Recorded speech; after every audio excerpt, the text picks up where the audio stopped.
इस वक्त एक और बड़ी खबर आ रही है। उत्तर प्रदेश के बाद मैं सीधे बिहार का रुख कर रही हूं और बिहार से बड़ी खबर यह आ रही है कि भीषण गर्मी के चलते वो जो गर्मियों की छुट्टियां खत्म हो गई थी बिहार के स्कूलों में, दोबारा से बिहार में स्कूल बंद करने का आदेश नीतीश सरकार ने दिया है। आज ही बिहार में एक स्कूल में छात्रों की तबीयत बिगड़ी थी, जिसके बाद जो बिहार सरकार है उसने ये फैसला लिया है। सीएम नीतीश कुमार ने आदेश जारी कर दिए हैं।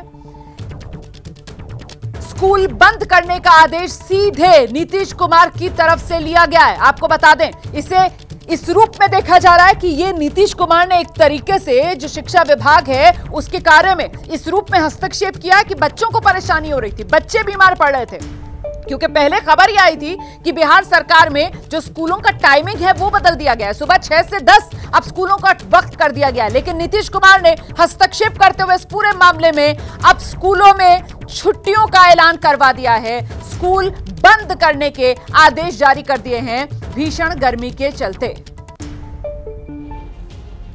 तो ये भीषण गर्मी का ही असर कि नीतीश कुमार को हस्तक्षेप करना पड़ा और बिहार में स्कूल बंद करने का आदेश दिया गया। ऐसे में सवाल ये कि क्या इस बार ये गर्मी जलाकर ही मानेगी?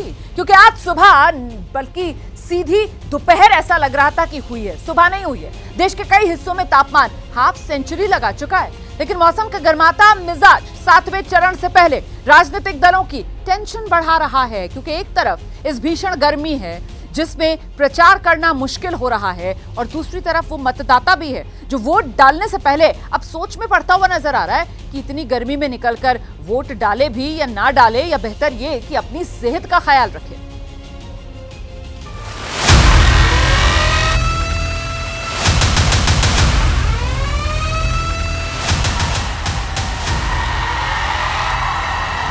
इतनी गर्मी में शिकार करने निकले हैं। इन बीजेपी वालों को इसलिए भी हरवा देना कि इतनी गर्मी में इन्होंने चुनाव करवाया है।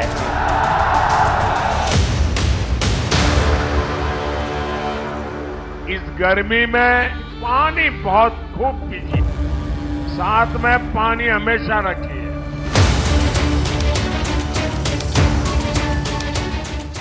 गर्मी में चुनाव, नेता परेशान, जनता बेहाल, आसमान से आग बरस रही है तो सियासी पारा भी आउट ऑफ कंट्रोल हो रहा है। एक दूसरे पर वार पलटवार जारी है।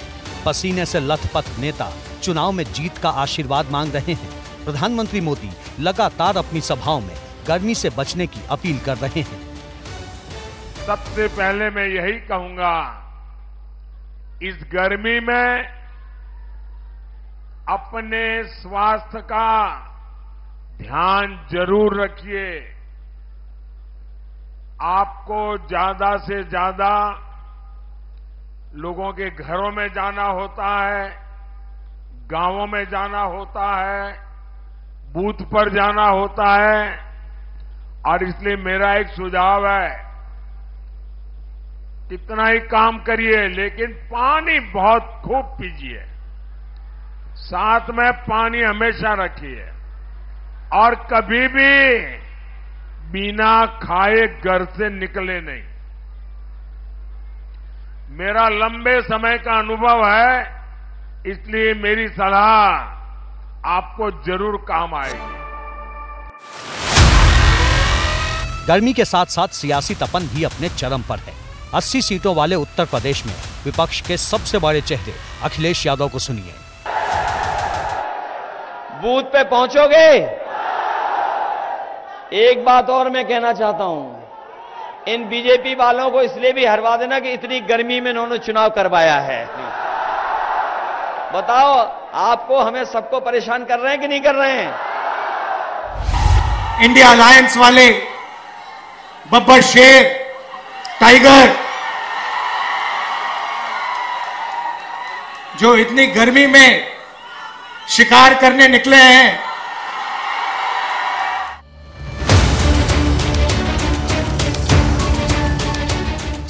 4 जून के बाद क्या होगा ये तो भविष्य के धरातल में छिपा है, लेकिन गर्मी को लेकर सियासत थमने का नाम नहीं ले रही। 4 तारीख को ये ईवीएम पर ठीकरा फोड़ेंगे और 6 तारीख की इनकी टिकट बुक है, बैंकॉक थाईलैंड छुट्टी पर चले जाएंगे। हम तो एक गमछा लेकर घूमते हैं, बांध कर चलते हैं। पूर्वांचल वालों, गर्मी में यहीं रहते हो ना? कहां रहोगे? यहीं रहते हो ना? मोदी जी भी यहीं रहते हैं। और ये राहुल बाबा गर्मी थोड़ी बढ़ते ही बैंकॉक, थाईलैंड, इटली चले जाते हैं। कल आखिरी चरण के प्रचार का आखिरी दिन है और उससे पहले सभी पार्टियों ने प्रचार में अपनी पूरी ताकत झोंक दी है। 7वें चरण में 8 राज्यों और केंद्र शासित प्रदेशों की कुल 57 सीटों पर चुनाव है।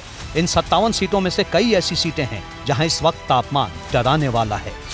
पंजाब के बठिंडा में 49 डिग्री, अमृतसर और जालंधर में 46 डिग्री, यूपी के वाराणसी में 48 डिग्री, गाजीपुर में 45 और गोरखपुर में 41 डिग्री तापमान है। बिहार के पटना में 43 जबकि नालंदा में 44 डिग्री तापमान दर्ज किया गया। बीच चुनाव बिहार से झकझोर देने वाली खबर आई। बिहार के शेखपुरा में 50 से अधिक छात्राओं की भीषण गर्मी से तबीयत बिगड़ गई।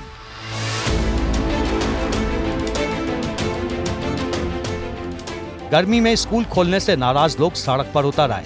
शिक्षा विभाग के एडिशनल चीफ सेक्रेटरी के पाठक के खिलाफ तेजस्वी यादव ने मोर्चा खोल दिया। बिहार में लोकतंत्र नहीं रह गया, सरकार नहीं रह गई, केवल ब्यूरोक्रेसी रह गई है। अफसरशाही चरम सीमा पर है। और आप तो जानते हैं कि मुख्यमंत्री की बात भी स्कूल की टाइमिंग को लेकर के नहीं सुनी जाती है। तो आप समझ जाइए कि क्या स्थिति है। मुख्यमंत्री इतने कमजोर क्यों होंगे? दुर्लभ मूर्ख हैं भाई, दुर्लभ मूर्ख है तेजस्वी यादव। के पाठक स्वास्थ्य सचिव नहीं है जो सवाल कर रहे हैं के पाठक पे। बच्चे बीमार पड़ रहे हैं, भीषण गर्मी का है। सरकार और प्रशासन ने बिल्कुल आदेश दिए हैं हर अस्पताल में हीट स्ट्रोक वार्ड बनाने के लिए। दुर्लभ मूर्खों को बोलिए जरा अपने सलाह अपने पास रखें, उनकी जरूरत नहीं है। शेखपुरा के करीब ही नालंदा है जहां आखिरी चरण में 1 जून को वोटिंग है। ऐसे में सियासी पारा अभी और गर्माने वाला है। दूसरी तरफ दिल्ली के मुख्यमंत्री अरविंद केजरीवाल वो पंजाब में धुआंधार प्रचार कर रहे हैं। केजरीवाल से हमारे सहयोगी दीपक रावत ने एक लंबा इंटरव्यू किया है। इसी इंटरव्यू में अरविंद केजरीवाल के निशाने पर गृह मंत्री अमित शाह रहे। इस बातचीत का एक हिस्सा फिलहाल ऐलान जंग में आपको दिखाते हैं। मैं देख रहा हूं पंजाब में आप जहां जहां जा रहे हैं वहाँ एक बात आप कह रहे हैं कि अमित शाह आए थे और ये कह के चले गए कि 4 तारीख के बाद सरकार खत्म कर देंगे। पहले दिल्ली में आपके नेताओं को जेल में डाला, अब पंजाब में कर रहे हैं। क्यों आप ऐसा कह रहे हैं? मैं नहीं कह रहा, आपको तो पता ही है। लुधियाना आए थे अमित शाह जी 3-4 दिन पहले और वहाँ खुलेआम पंजाब के 3 करोड़ लोगों को धमकी दे के गए हैं कि 4 जून के बाद पंजाब के लोगों ने जो अपनी सरकार चुनी है उसको बर्खास्त कर देंगे और जो उन लोगों ने अपना मुख्यमंत्री चुना है भगवंत मान, उसको हटा देंगे। मैं अमित शाह जी से पूछना चाहता हूँ कैसे करोगे? 119 में से 92 एमएलए हैं, ईडी भेजोगे, सीबीआई भेजोगे, अब इनके खून मुंह लग गया है। इतनी सरकारें गिरा चुके, इतनी सरकारें तोड़ चुके ये लोग। खुलेआम गुंडागर्दी, खुलेआम धमकी दे के जा रहे हैं। मोदी जी हर इंटरव्यू में कह रहे हैं कि हम तो संविधान और आरक्षण के लिए काम करते हैं, हमारे ऊपर उल्टा आरोप लगाया जा रहा है। तो मोदी जी को 400 किस लिए चाहिए? किसी ने पूछा उनसे, बीजेपी वालों से पूछा, ये बार बार कह रहे थे 400 पार 400 पार। तो किसी ने कहा भी काम तो 300 से भी चल जाता है, 400 किस लिए चाहिए? तो लोगों ने कहा मोदी जी इस बार बड़ा काम करना चाहते हैं। तो बड़ा काम क्या करना चाहते हैं? तो पता चला रिजर्वेशन, SC, ST और OBC का रिजर्वेशन ख़त्म करने की इनकी पूरी तैयारी है। सीट कितनी लग रही है सर? मुझे लगता है इनकी 200 से भी कम सीट आएंगी। जनता बहुत गुस्से में है इनके खिलाफ और इंडिया गठबंधन 300 क्रॉस करेगा। सर एक मामला, क्योंकि 1 तारीख तक ही आप जमानत पे हैं, 2 तारीख को वापस जाना है और आपने जो एक याचिका लगाई थी कि आपको 7 दिन की मोहलत मिले टेस्ट करवाने, वो खारिज हो गई है। तो क्या 2 तारीख को जेल जाने की तैयारी? मैं भगत सिंह का चेला हूँ और भगत सिंह देश को आज़ाद कराने के लिए जेल गए थे और फांसी पे चढ़े थे।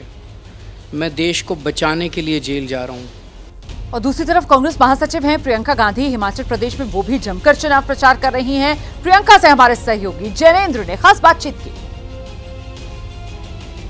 कुल्लू में प्रियंका गांधी है। मैम, चुनाव खत्म होने वाला है लोकसभा का, क्या आप तस्वीर देख रही हैं पूरे देश में? और हिमाचल की जो सरकार है वो भी आके बाई इलेक्शन पर निर्भर है विधानसभा के, जिस तरह की आपको पूरे देश में बदलाव का माहौल है।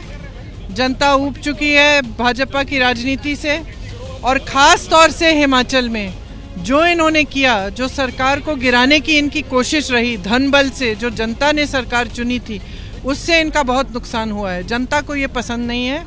यहाँ पे एक पुरानी सभ्यता है और एक परंपरा है, और यहाँ की राजनीति भी ऐसी ही रही है। मैंने अपने भाषण में भी कहा, यहाँ पे ऐसे मुख्यमंत्री रहे हैं, परमार जी जैसे, वीरभद्र सिंह जी जैसे, और सुक्खू जी भी एक ऐसे मुख्यमंत्री हैं जो जनता के बीच ही रहते हैं और सादगी से रहते हैं, और ये यहाँ की सभ्यता है।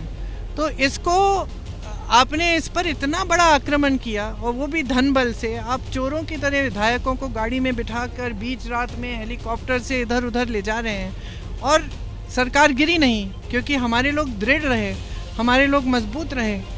लेकिन जनता सारा दृश्य देख रही थी ना, जनता देख रही थी कि किस तरह से आप कर रहे हैं। तो एक तरफ आप कहते हैं कि ईमानदार हैं और कि भ्रष्टाचार के खिलाफ आप लड़ रहे हैं, और दूसरी तरफ आप ही लोकतंत्र का एकदम लोकतंत्र पर ही आक्रमण कर रहे हैं और पैसों के बल पर आप सरकार को गिराने की कोशिश कर रहे हैं। तो जनता देख रही है, जनता को ये चीज़ें पसंद नहीं है।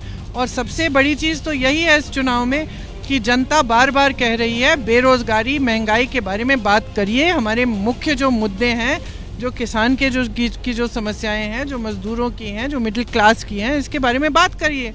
और भाजपा का एक भी नेता राजी नहीं है। पूरे प्रचार में आपने देखा है, महीनों के लिए चल रहा है प्रचार, और कभी भैंसों के बारे में बात करेंगे, कभी मंगलसूत्र चुराने के बारे में बात करेंगे, कभी कोई और फिजूल की बात करेंगे। और यहाँ तो हद हो गई है, यहाँ मंडी में किस तरह से बातें हो रही हैं। तो जनता देख रही है, और जनता कह रही है कि देखिए, हमें एक ऐसी राजनीति चाहिए जो सच्ची है और जो हमारी समस्याओं के हल के लिए। और आइए अब आगे बढ़ते हैं। लोकसभा चुनाव के साथ साथ उड़ीसा वो राज्य है जहां विधानसभा चुनाव भी हो रहे हैं।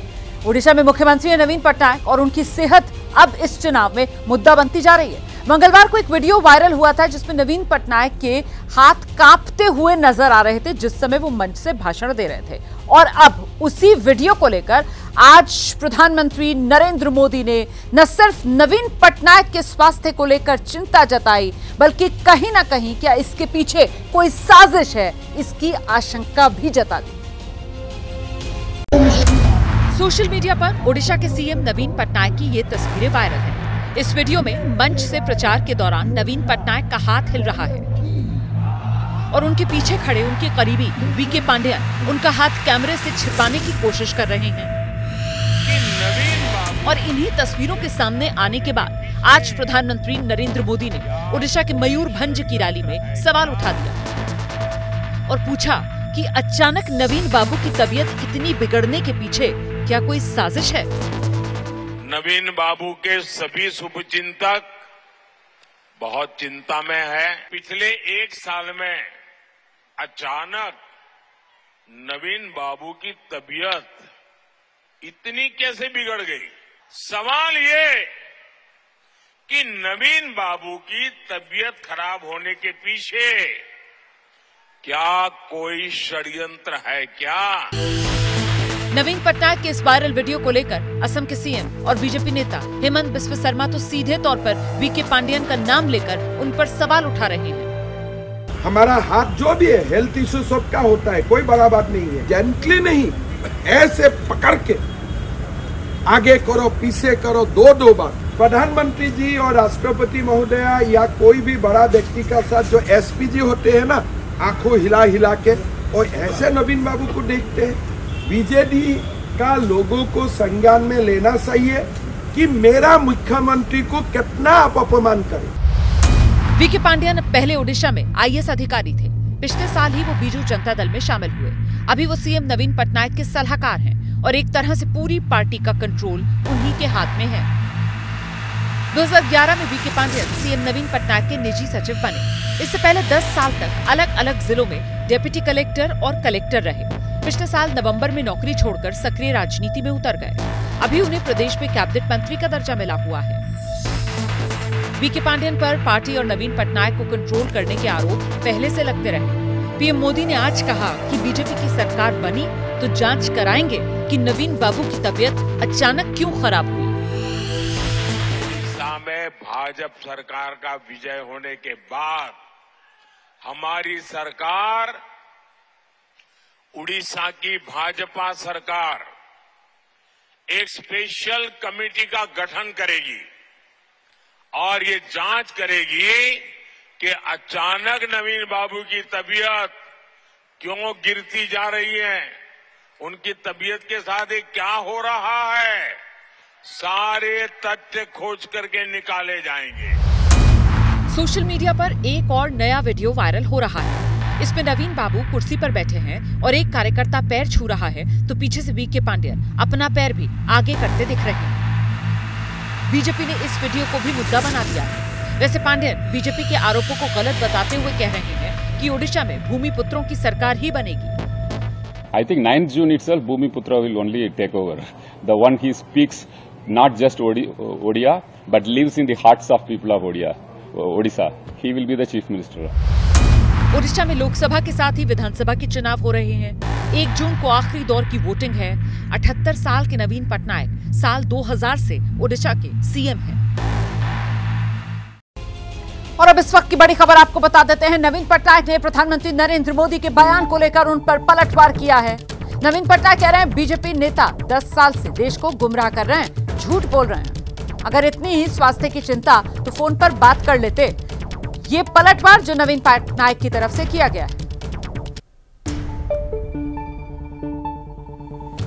I understand that the Prime Minister at a public meeting in our state today has stated that I am in bad health and he wants to institute an inquiry to inquire in this matter.